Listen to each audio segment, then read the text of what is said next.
salutación que ha dado el señor secretario de la Conferencia Episcopal Venezolana. Saludo a todos y todas. Pido la benevolencia de ustedes por una afección que tengo en la garganta, y si viene un exceso de tos, pues ya le he pedido al primer vicepresidente que continúe con la lectura. Nuevamente nos reunimos en el nombre del Señor para reflexionar sobre el ser y quehacer de la Iglesia que peregrina en Venezuela, en su testimonio ferviente de amor a Dios y a todo ser humano. Que los obispos no tenemos la misma estatura, ¿no?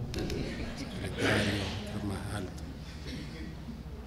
Como bien especifican nuestros estatutos, las palabras del presidente de la conferencia en el mes de julio deben ser referidas a la acción de la Iglesia en el ámbito pastoral, pero ante la situación que vivimos en el país, es difícil en toda su pureza aferrarse a estos estatutos, porque nuestro interés también, y sobre todo, está encauzado desde la pastoral a servir al ser humano en su realidad de persona y también su realidad de pueblo, en medio de los avatares que también la circunstancia le impone.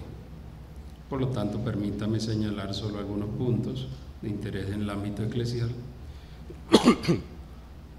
y presentar posteriormente algunos rasgos de la situación social política en la cual estamos sumergidos.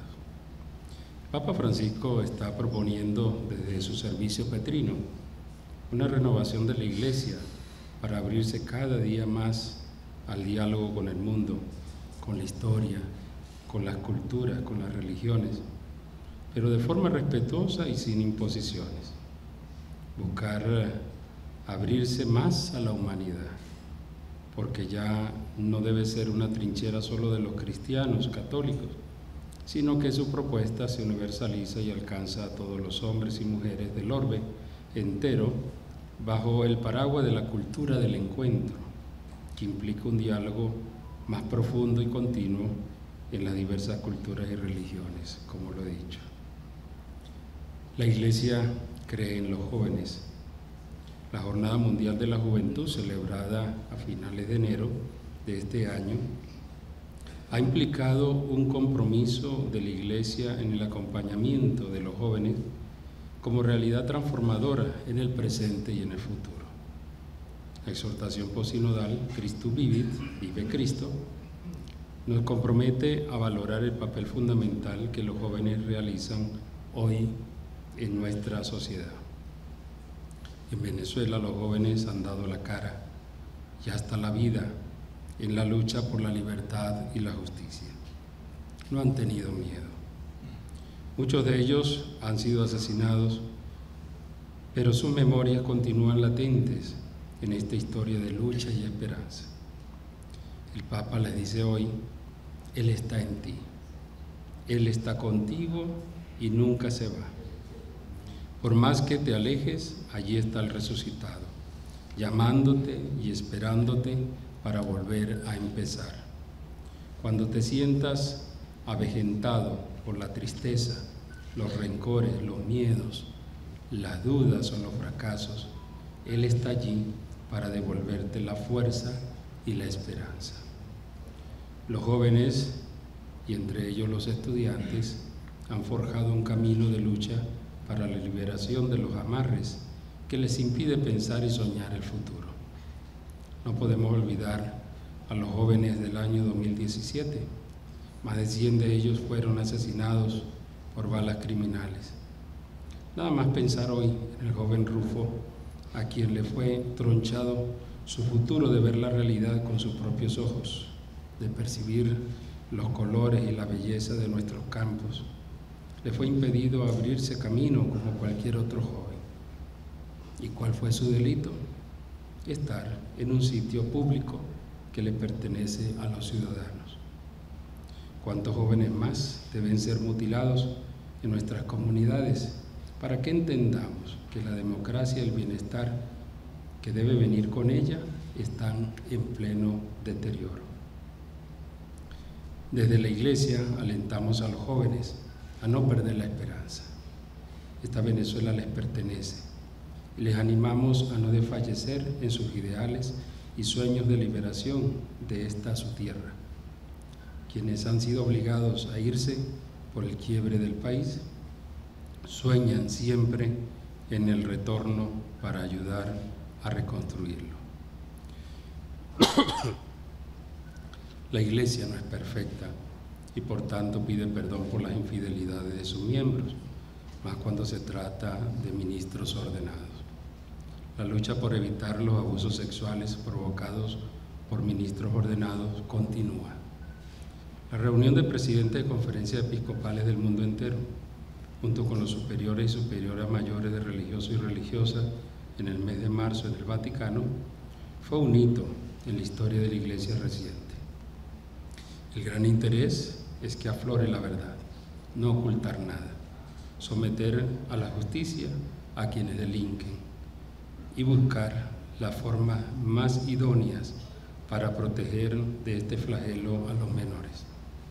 De ahí que todos los episcopados del mundo entero, así como las instituciones eclesiales, están en la obligación de diseñar los instrumentos pertinentes para proteger cada día más a los menores de edad.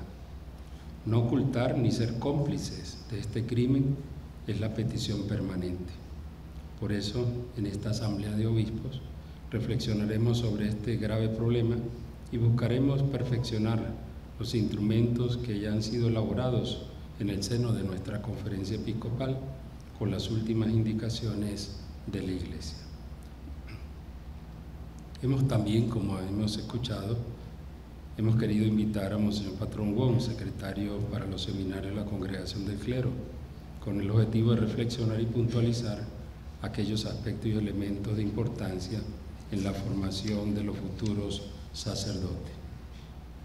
Tenemos la esperanza que estos encuentros, que hoy se encuentra con los rectores y directores espirituales, den fruto para que las nuevas generaciones de sacerdotes se centren en lo que es vital para la Iglesia: evangelizar, dando testimonio de Jesucristo en medio de la realidad encomendada. Uno de los puntos fundamentales es la formación integral en los seminarios, forjándose como verdaderos hombres en lo humano y en la fe. Este año 2019 ha estado también lleno de asambleas que cierran un cuatrienio y abren otro. En febrero, la Asamblea General de Cáritas de América Latina y el Caribe, donde se han elegido las nuevas autoridades y representantes al Consejo Representativo de Cáritas Internacionales, y donde ha jugado un gran papel la mujer, al ser dos mujeres las elegidas para representar a la región en estas instancias internacionales. Somos la única región de las 7 que abarcan el mundo entero en Cáritas Internacional, donde 2 mujeres directoras de Cáritas de sus países participan con voz y voto. Igualmente, en el mes de mayo se realizó la Asamblea Mundial de Cáritas Internacionales, con la elección de la nueva directiva y la aprobación del marco estratégico y operacional para ser desarrollado en los siguientes 4 años. Es notorio el hecho del interés por nuestro país y su realidad social de muchísimas cáritas del mundo, que genera alianzas para un servicio a los más desfavorecidos. Debemos hacer mención que la labor de Cáritas en sus distintos niveles, nacional, diocesana y parroquial, está realizando en favor, la labor de Cáritas que está realizando en favor del bienestar de tantos hermanos y hermanas que se encuentran en la pobreza y muchos en la indigencia. Cáritas es la caricia de la Madre Iglesia a sus hijos e hijas. Queremos felicitar como conferencia episcopal a la socióloga Janet Márquez, directora de Cáritas de Venezuela, por haber sido galardonada con el Premio Humanitario 2019 del Foro Anual de Interacción, reconformada por 180 organismos no gubernamentales de todo el mundo. Felicitaciones.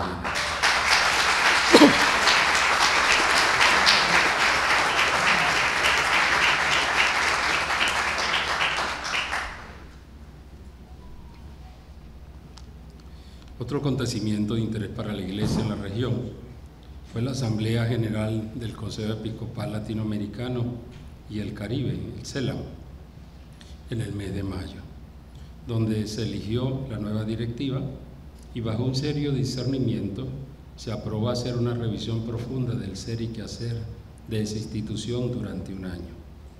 Para ello se creó una comisión integrada por 8 obispos, 2 obispos por cada zona.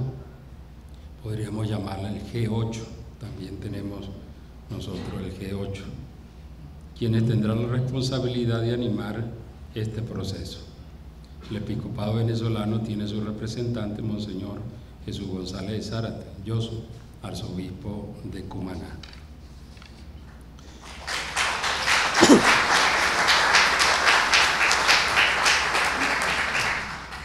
Quienes estuvimos en esa asamblea pensábamos la necesidad de que surgiera un nuevo CELAM, que realmente sea profético y esté al servicio de las conferencias episcopales y no al revés. Hemos conmemorado los 100 años de la muerte del doctor José Gregorio Hernández, hombre preclaro con grandes virtudes humanas, científicas y religiosas, que supo situarse en su tiempo para comprender al ser humano y servirle en lo que era su competencia, la medicina, la salud, la ciencia. En José Gregorio podemos ver la síntesis entre ciencia y fe, profesión y servicio, respeto a la dignidad humana y la dignidad de ser hijos de Dios. Sigamos orando por su pronta beatificación. Y también hemos celebrado los 120 años de la consagración de Venezuela al Santísimo Sacramento del altar. Quizás hoy, ante los avatares de la modernidad, esto suena a cosa del pasado, pero hay que recordar que Dios acompaña siempre a su pueblo, y ha querido que su Hijo se quedase en medio de nosotros como el Salvador y el Liberador. Bendigamos a Dios por ser Venezuela la nación del Santísimo Sacramento del altar. Saludamos afectuosamente a Monseñor Carlos Curiel Herrera, que está entre nosotros. Ponle de pie, Señor.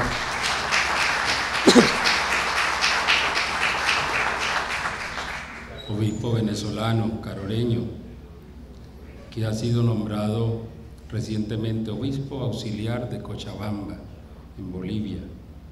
Nos alegra su presencia en medio de sus hermanos y hermanas.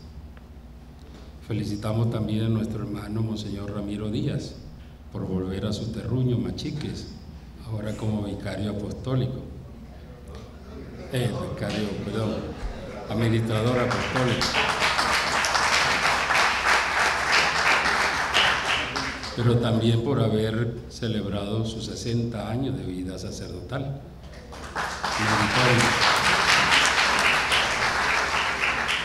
Igualmente felicitamos a la diócesis de Puerto Cabello con su obispo Monseñor Saúl Figueroa por la boda de plata de elección canónica de la diócesis, e igualmente a la diócesis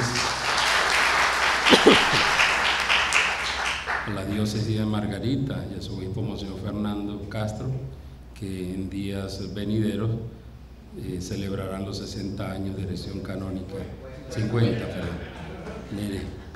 canónica de la diócesis.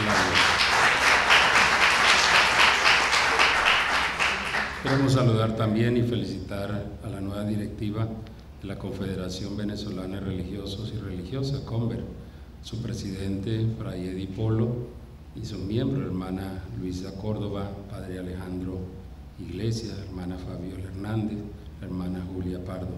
Que el Señor y el Espíritu Santo les asista en este nuevo ministerio.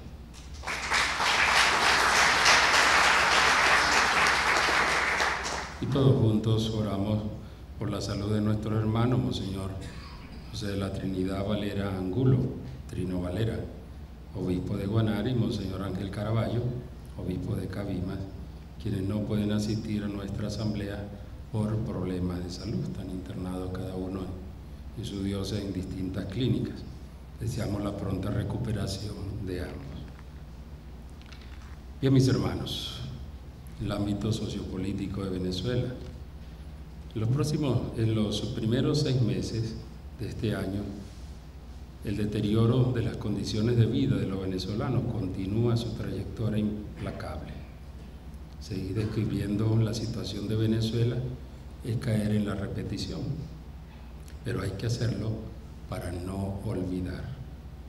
Esta dura realidad que se repite y se agudiza año tras año se ve afectada por algunos acontecimientos que han marcado nuestra vida en estos últimos meses y conceptualizan la crisis como sistémica, ya no como algo aislado, sino como algo sistémico.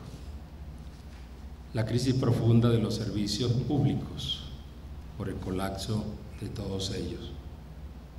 Nosotros habíamos tenido a lo largo del tiempo momentos críticos en el funcionamiento de algunos de estos servicios públicos, pero nunca llegamos a presenciar un colapso sistémico como el que ocurre en la actualidad. Pero lo más lamentable es que no se siente ni se percibe que quienes tienen la responsabilidad de brindar servicios de calidad al pueblo estén trabajando para reactivarlos. Solo se hace política mediática en los medios y en las redes.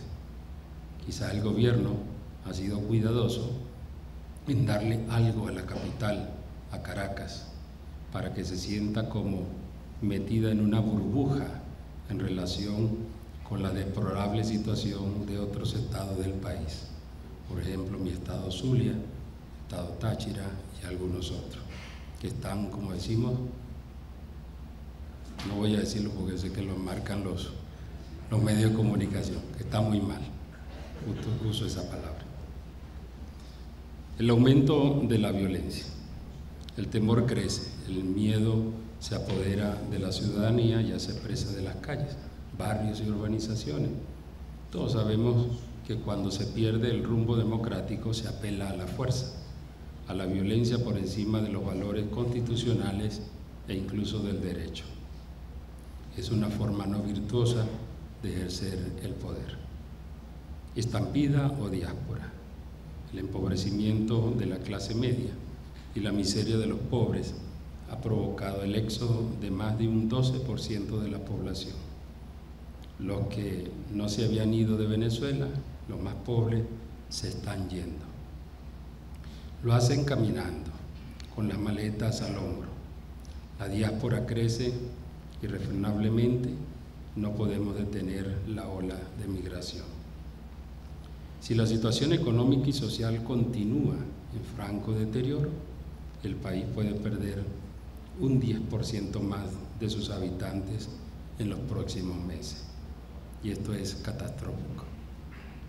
Con la última oleada migratoria, una generación de niños y niñas no han visto a sus padres durante meses y están siendo cuidados y educados por tías y abuelos. Implantación de un paquete económico.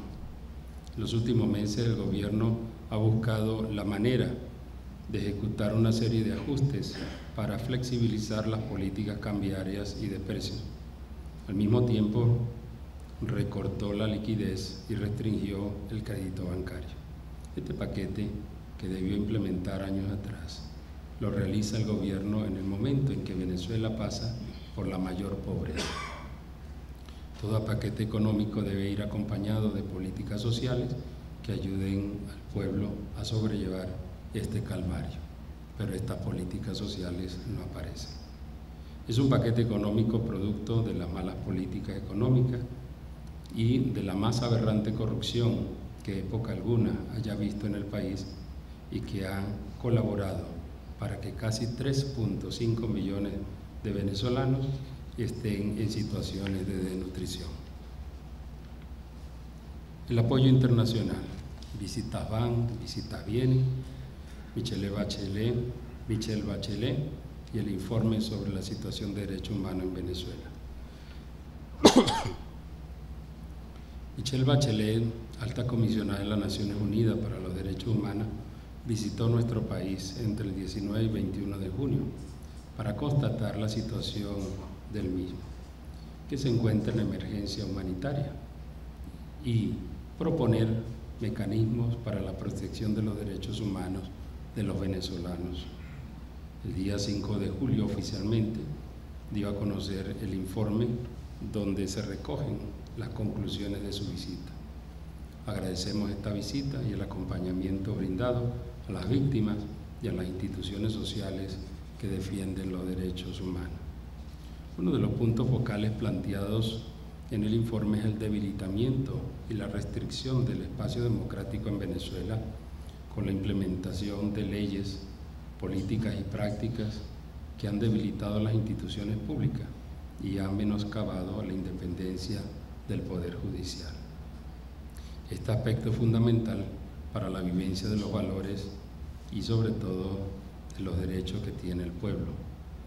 El episcopado venezolano desde hace muchos años ha venido denunciando, cito, una excesiva concentración de poder de un gobierno en el que pareciera diluirse la autonomía de los poderes políticos, lo que ha creado una progresiva distorsión y hasta pérdida de la institucionalidad. Sin Estado de Derecho, sin poderes públicos autónomos, no hay democracia ni se garantizan los derechos humanos. Esto que denunciábamos los obispos en el 2002 y en el 2004, hoy se hace formal en el informe. La violación de los derechos humanos por parte del ente gubernamental ha sido un grito a voces en el país. Muchos casos han sido documentados por las instituciones que defienden y promueven los derechos humanos en Venezuela. Muertes, detenciones extrajudiciales y torturas han tenido que sufrir personas por pensar distinto, por no estar de acuerdo con las propuestas políticas del gobierno. De esto no escapa también el sector militar, como se corrobora con la tortura y muerte del capitán de corbeta Rafael Acosta Arévalo, lo que repudiamos profundamente, y un número significativo de detenciones. Ante estos hechos debemos seguir promoviendo el derecho a la vida, el respeto a la dignidad humana, el derecho a un nivel adecuado de vida que se ha deteriorado por el desvío de recursos, por la corrupción y la falta de mantenimiento de la infraestructura pública, al deterioro de servicios básicos, como lo hemos dicho, pero principalmente como el transporte público y el acceso a electricidad, agua y gas natural. De eso tenemos posgrado en el Zulia y en Maracaibo. Y con mayor gravedad las violaciones de los derechos económicos y sociales, incluidos los derechos a la alimentación y a la salud en Venezuela. Uno de los aspectos de suma importancia para que una democracia funcione es la libertad de expresión y el derecho de los medios a informar verazmente en el ejercicio de un periodismo de investigación. Desgraciadamente, en el transcurso del tiempo, el derecho que tiene la ciudadanía a una información veraz se ha visto mermada por una progresiva escalada de intervenciones oficiales que se propone limitar la autonomía de los medios de comunicación y hoy criminalizan a todo oponente. La situación de los indígenas es dramática al constatar violaciones de los derechos colectivos de los pueblos indígenas a sus tierras, territorios y recursos tradicionales. El informe de la alta comisionada señala que, cito, han perdido el control de sus tierras, incluso debido a la militarización por parte de los agentes del Estado, lo que ha provocado violencia e inseguridad en sus territorios, con violaciones de diversos derechos colectivos, entre otros los derechos a mantener sus costumbres, modos de vida tradicionales y una relación espiritual con la tierra. El contenido de los 9 párrafos que el informe dedica a la situación de los indígenas servirán de argumento en las deliberaciones del Sínodo de la Amazonía en el próximo mes de octubre. Otro grupo de referencia son los migrantes y refugiados. Es una catástrofe para un país perder un recurso humano que es aprovechado en otras latitudes. El tener que salir del país por la vulneración de los derechos económicos y sociales puede acarrear una serie de problemas como condiciones de vida indignas, explotación laboral, discriminación y xenofobia. Estos factores de vulnerabilidad, conjugados con estereotipos hipersexualizados, aumentan la exposición de las mujeres, adolescentes y niñas migrantes a la trata, la explotación sexual y otras formas de violencia de género, como estamos percibiendo en Huiria y en las fronteras del país. No será fácil el acatamiento de las recomendaciones dadas en el informe por parte del ente gubernamental. Ya hemos conocido la contestación a casi todos los puntos referidos en dicho informe. Pero a pesar de esto, como ciudadanos, conjuntamente con la sociedad democrática, es necesario plantear algunas acciones ágiles, como la apertura permanente de una oficina de derechos humanos de la Organización de Naciones Unidas en Venezuela, la instalación de una comisión que investigue, documente y haga verificación de las denuncias recibidas y que la comisión acompañe en el terreno el proceso de agravamiento de la crisis y de todos los factores que ponen en peligro la vida de los venezolanos. Aunque esto no resuelve todo la problemática existente en el país, sí favorece la búsqueda de la verdad y la protección de la ciudadanía y especialmente de las víctimas.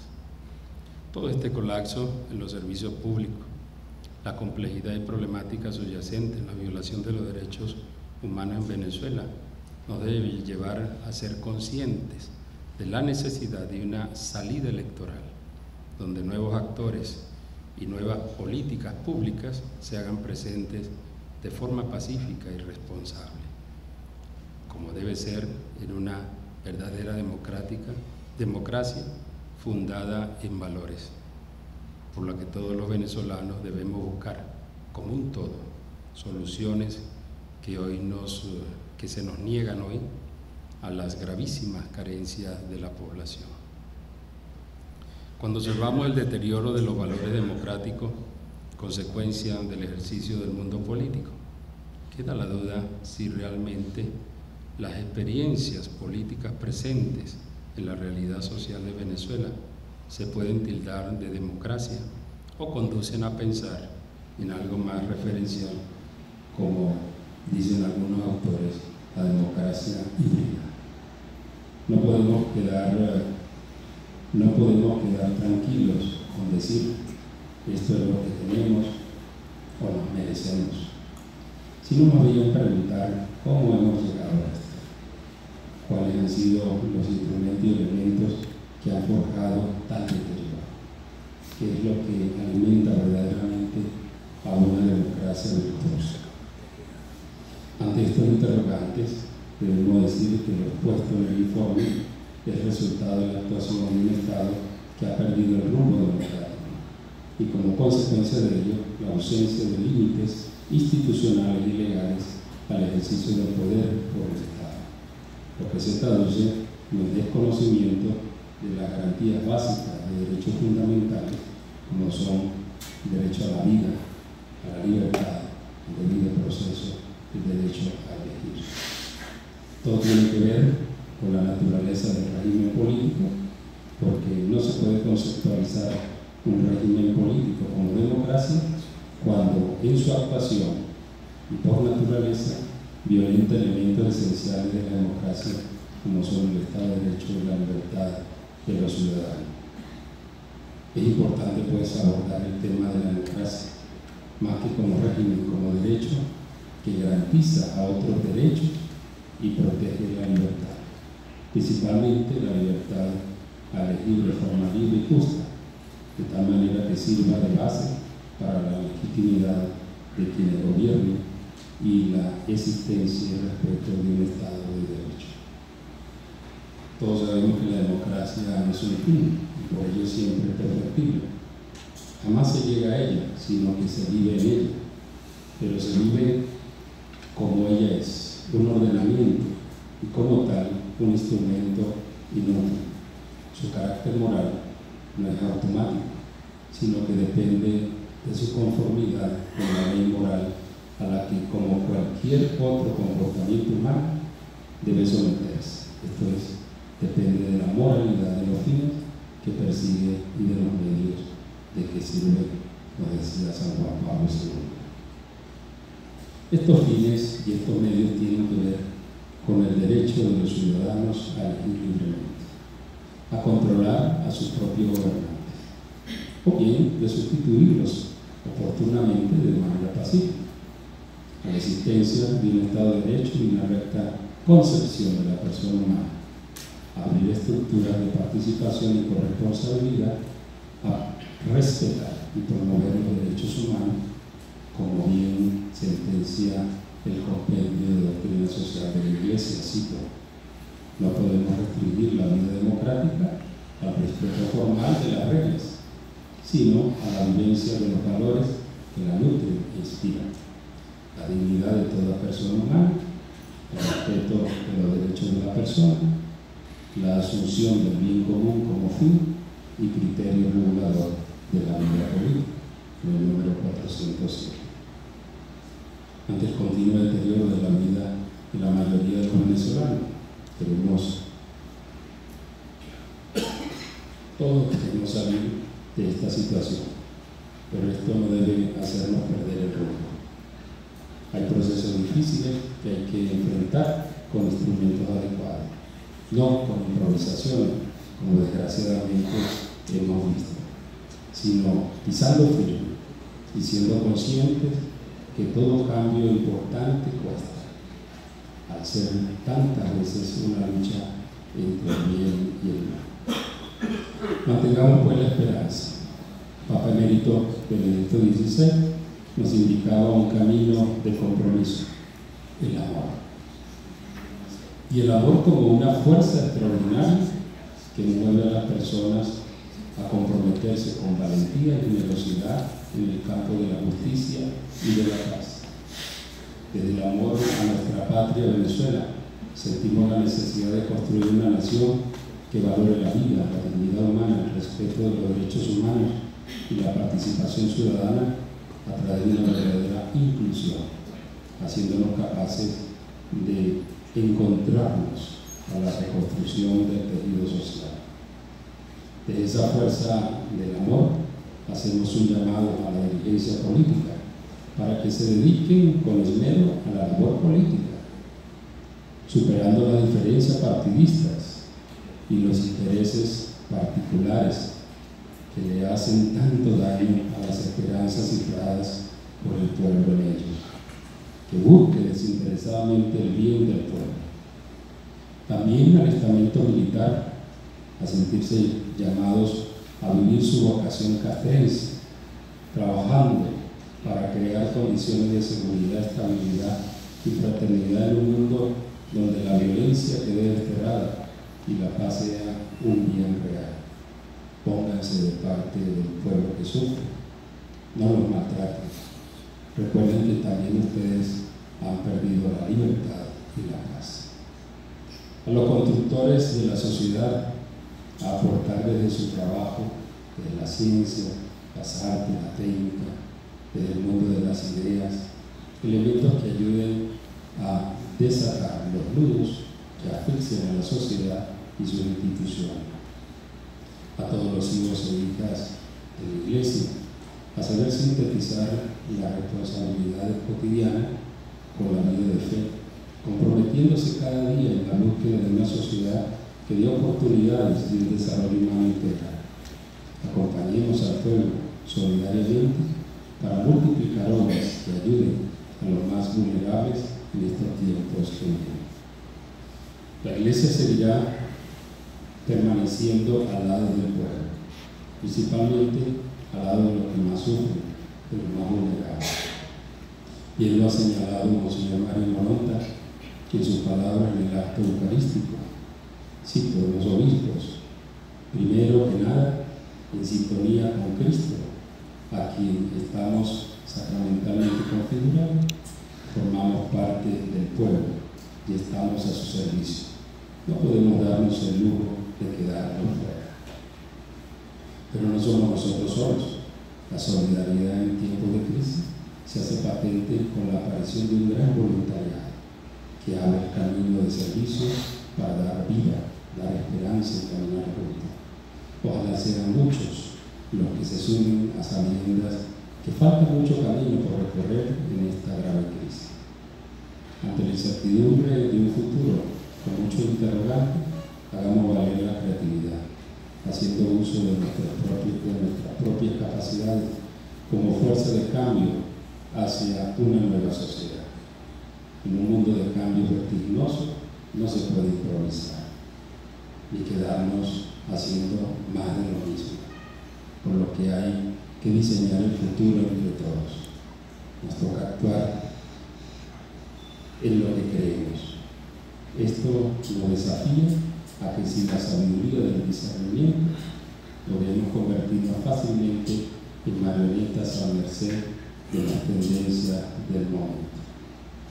Así que, hermanos y hermanas, sigamos adelante testimoniando el resucitado y siguiendo los pasos de quienes nos han precedido en la construcción de una sociedad digna, libre y solidaria. Muchas gracias.